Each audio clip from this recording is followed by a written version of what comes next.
अस्सलाम वालेकुम एवरीवन। उम्मीद है आप सब खैरियत से होंगे। Welcome back to the channel. So आज हम एक और यूनिवर्सिटी की स्कॉलरशिप के बारे में बात करेंगे।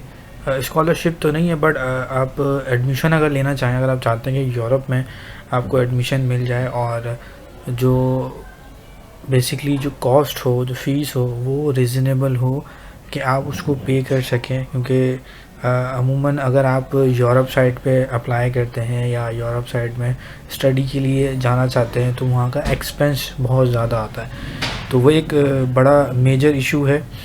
तो अगर आप यूरोप में स्टडी करना चाहते हैं और आपके पास स्किल्स हैं, आपके पास लैंग्वेज प्रोफिशिएंसी सर्टिफिकेट है या आइल्स है आपके पास, या कोई और आपके पास यूज़फुल स्किल है, तो आप उसको यूटिलाइज़ कर सकते हैं। तो लग्जमबर्ग जो है वो एक यूरोप का ही कंट्री है। ये छोटा कंट्री है बट बहुत रिच है, जीडीपी के हवाले से भी और एजुकेशन के हवाले से भी और इंफ्रास्ट्रक्चर के हवाले से भी बहुत ज़्यादा रिच कंट्री है। तो अगर आप यूरोप में पढ़ना चाहते हैं तो उसके लिए एक बहुत अच्छी यूनिवर्सिटी है जो कि लग्जमबर्ग की है, यूनिवर्सिटी ऑफ लग्जमबर्ग। तो आप इसमें जो है वो अप्लाई कर सकते हैं बैचलर और मास्टर प्रोग्राम के लिए और पीएचडी प्रोग्राम के लिए भी। तो ये तीनों प्रोग्राम जो है वो इसमें अवेलेबल हैं, तो यहाँ आप अप्लाई कर सकते हैं। उसका प्रोसेस जो है वो अभी हम देखेंगे कि हमने किस तरह से प्रोसेस करना है एडमिशन और किस तरह से हमने अप्लाई करना है, ठीक है। और चलें तो फिर स्क्रीन की तरफ जाते हैं और देखते हैं। तो सबसे पहले जो है वो हमने यूनिवर्सिटी ऑफ लग्जमबर्ग जो है वो सर्च करना है, तो हमारे पास फर्स्ट लिंक आ जाएगा जिस पे हमने क्लिक करना है और नेक्स्ट स्टेप की तरफ जो है हमने जाना है। तो आपके सामने जो है वो यूनिवर्सिटी का पोर्टल ओपन हो जाएगा, ठीक है। उसमें आपको कॉर्नर पे रेड कलर में एडमिशन का एक ऑप्शन दिख रहा होगा, बट हम अभी नीचे डिटेल्स पहले रीड आउट करेंगे, देखेंगे कि डिटेल में क्या रिक्वायर्ड है, किस तरह से एडमिशन हमने अटैम्प्ट करना है, क्या प्रोसेस है, वो सारी डिटेल देखेंगे एंड देन फिर हम एडमिशन की तरफ जाएंगे, ठीक है। तो हम थोड़ा सा स्क्रॉल डाउन करते हैं, तो यहाँ पे हमारे पास जो प्रोग्राम है उसमें बैचलर, मास्टर और पीजी प्रोग्राम अवेलेबल है, डिप्लोमा प्रोग्राम भी है, ठीक है। तो यहाँ से आप अपने प्रोग्राम के अकॉर्डिंग डिटेल चेक कर सकते हैं, ठीक है। ये देखें तो आप यहाँ से जो है वो अप्लाई कर सकते हैं। यहाँ से प्रोसेस देख सकते हैं कि क्या स्टेप्स हैं, ठीक है। यहाँ पे कुछ स्टेप्स हैं जो कि आपने फॉलो करने होंगे अपना एडमिशन प्रोसेस करने के लिए बैचलर और मास्टर्स के लिए। जो बैचलर के लिए अप्लाई कर रहे हैं उनका एफएससी कंप्लीट होना चाहिए, यानी कि intermediate at least 12 year of education होनी चाहिए। और जो मास्टर्स के लिए अप्लाई कर रहे हैं उनका ग्रेजुएशन यानी कि 16 ईयर ऑफ एजुकेशन कंप्लीट होनी चाहिए, ठीक है। आगे देखते हैं इनके स्टेप्स, ठीक है। अच्छा, अब जो अप्लाई करने की जो डेट है, एप्लीकेशन डेट जो है अप्लाई करने की एडमिशन के लिए, वो है 1 फरवरी 2025। तो ये अभी स्टार्ट नहीं हुए हैं एडमिशन 1 फरवरी से स्टार्ट होंगे, ठीक है। 1 फरवरी से स्टार्ट होंगे एडमिशन, ठीक है, 2025 के। तो आप अभी से जो है अपने पास जो है वो नोट डाउन करके रख सकते हैं कि एक अच्छी अपॉर्चुनिटी है, एक लो बजट, ठीक है, एडमिशन है यूनिवर्सिटी के, वो भी यूरोप जैसी यूनिवर्सिटी की, वो भी लग्जमबर्ग, ठीक है। तो आप इसको बिल्कुल ट्राई करिएगा, ठीक है। फर्स्ट प्रोसेस क्या होगा, आपने अपना प्रोग्राम सेलेक्ट करना है। आप कोई भी 3 प्रोग्राम जो है वो सिलेक्ट कर सकते हैं, ठीक है। अब फॉर एग्जांपल आप मास्टर्स के लिए या पीएचडी या बैचलर के लिए अप्लाई कर रहे हैं, तो आपने सबसे पहले जो अपने प्रोग्राम सेलेक्ट करने हैं, फॉर एग्जांपल आप बैचलर के लिए अप्लाई करें तो आप उसमें 3 प्रोग्राम सेलेक्ट कर सकते हैं जो कि बिज़नेस से रिलेटेड हो सकता है या कोई साइंस से रिलेटेड हो सकता है, ठीक है। तो आप इस तरह के 3 प्रोग्राम जो है वो सिलेक्ट कर सकते हैं, ठीक है, दोनों प्रोग्राम्स के लिए, मास्टर और बैचलर के लिए, ठीक है। फिर एलिजिबिलिटी क्राइटेरिया क्या है वो आपने देखना है यहाँ से, ठीक है, कि आपने क्या क्या चीज़ें जो फिल आउट करनी है, क्या क्या चीज़ें आपके पास होनी चाहिए। जैसे कि वीडियो में पहले ही बता दिया था कि प्रोफिशेंसी जो है वो इंग्लिश प्रोफिशेंसी सर्टिफिकेट वो आपके पास होना चाहिए, यूनिवर्सिटी की तरफ से मिलता है, वो आपके पास होना चाहिए। या कोई आइल्स आपने किया हुआ है तो वो आपके पास होना चाहिए, ठीक है। तो ये ज़रूरी है। इस बेसिकली जो ज़्यादा ज़रूरी है वो लैंग्वेज प्रोफिशिएंसी सर्टिफिकेट है। बाकी भी और भी इसमें डिटेल है जो कि आप यहाँ से जाके चेक कर सकते हैं, ठीक है। फिर थर्ड स्टेप क्या है, प्रिपेयर द रिक्वायर्ड डॉक्यूमेंट। तो जो डॉक्यूमेंटेशन रिक्वायर्ड है एडमिशन के लिए वो आपने जो है वो अपने पास पहले से जो है वो रखनी है अटैच करवा के, ठीक है। उसमें क्या क्या है जो कि नॉन यूरोपियन स्टूडेंट को चाहिए, यानी कि जो यूरोप से बाहर रहते हैं, जैसे कि हम एशिया में रहते हैं तो एशियन स्टूडेंट या कोई और स्टूडेंट जो कि यूरोप से ना रिलेट करते हों, उनको क्या क्या डॉक्यूमेंट रिक्वायर्ड है दोनों प्रोग्राम्स के लिए, मास्टर्स और बैचलर के लिए। तो यहाँ पे सारी डिटेल जो है वो गिवन है, आप इसको पॉज करके भी देख सकते हैं।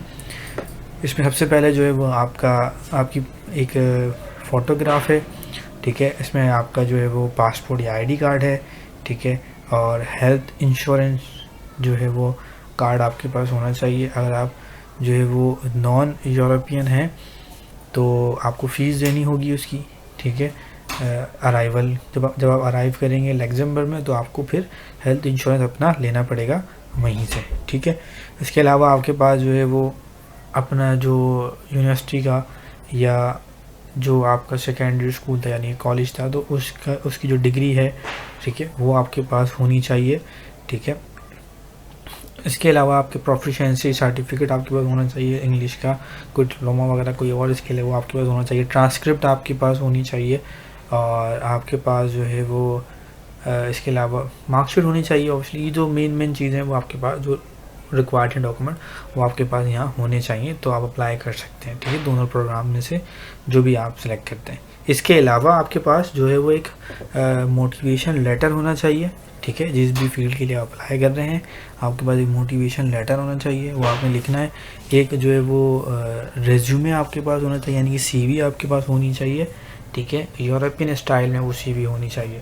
अगर किसी को यूरोपियन स्टाइल नहीं आता है तो वो कांटेक्ट कर सकता है, या गूगल करना चाहे तो ट्राई कर सकता है, अगर ना हो तो वो कांटेक्ट कर सकता है कि यूरोपियन स्टाइल फॉर्मेट CV किस तरह से बनती है, क्योंकि हमें CV बनानी भी नहीं आती है, ठीक है। तो ये एक बड़ा मसला है हमारे साथ, तो ये ज़रूरी है।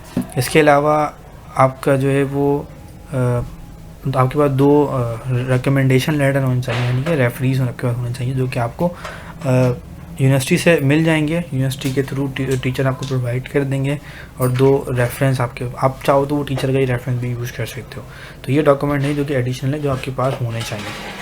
इसके अलावा आपने जो है वो अकाउंट क्रिएट करना है प्लेटफॉर्म पे, यहीं पे आपने अपना अकाउंट क्रिएट करना है, ठीक है। वो कैसे करना है अभी हम आगे देख लेंगे, ठीक है, क्योंकि अभी अलाउ नहीं करेगा, बट हम थोड़ा सा प्रोसेस इसका देख लेंगे, ठीक है।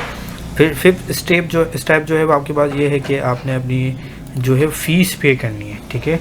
एप्लीकेशन आप फिल आउट कर दोगे, अकाउंट बना लोगे, लेकिन आपको फिर फ़ीस पे करनी होगी, जो कि 100 यूरो एप्लीकेशन की फ़ीस है, ठीक है। तो 100 यूरो ये जो है वो आप पे कर सकते हो थ्रू अपने कोई भी कार्ड के, मतलब मास्टर कार्ड या क्रेडिट कार्ड के थ्रू आप पे कर सकते हैं डायरेक्टली, बट ये नॉट रिफंडेबल होती है, ठीक है, ये रिफ़ंड नहीं होती है, ठीक है।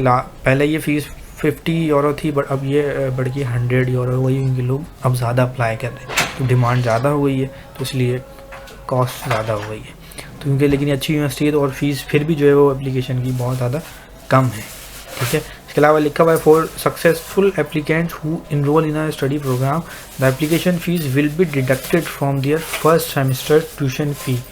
This fee can not be refunded after it has been paid, ठीक है। सो ये नॉट रिफंडेबल फीस है, ठीक है, ये आपने पे करनी हो।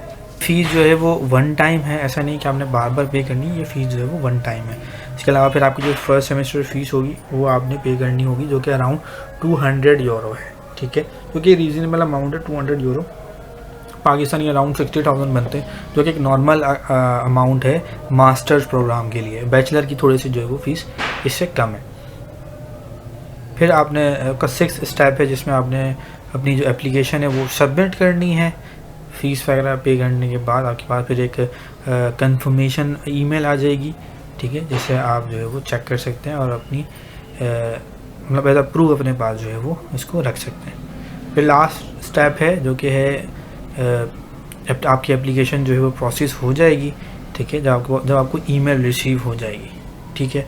फिर जो है आपके पास कंफर्मेशन आ जाएगी अगर आपका सिलेक्शन हो जाता है, ठीक है, या अगर आपकी एप्लीकेशन रिजेक्ट हो जाती है, ठीक है, या आपको वेटिंग लिस्ट पे रखा जाता है, तो आपको जो है वो इन्फॉर्म कर दिया जाएगा एंड देन आप जो है वो आगे का प्रोसेस कर सकते हैं। अप्लाई कैसे करना है, अपने अप्लाई पे क्लिक करना है, ठीक है। तो आपको यहाँ पे 2 अकाउंट दिखेंगे, ठीक है। एक होगा this is my first enrolment, अगर आप फर्स्ट टाइम यहाँ पे अपना अकाउंट क्रिएट करें तो आपने यहाँ पे क्लिक करना है ग्रीन वाले कलर में, और अगर आपका पहले से जहाँ पे अकाउंट क्रिएट है तो आपने जस्ट यहाँ पे लॉगिन करना है, ठीक है। तो अगर आप फर्स्ट टाइम करें तो आपने ये क्लिक करना है। अब तो हम इस पर ट्राई करते हैं पहले, तो अभी ये हमें अलाउ नहीं करेगा, ठीक है।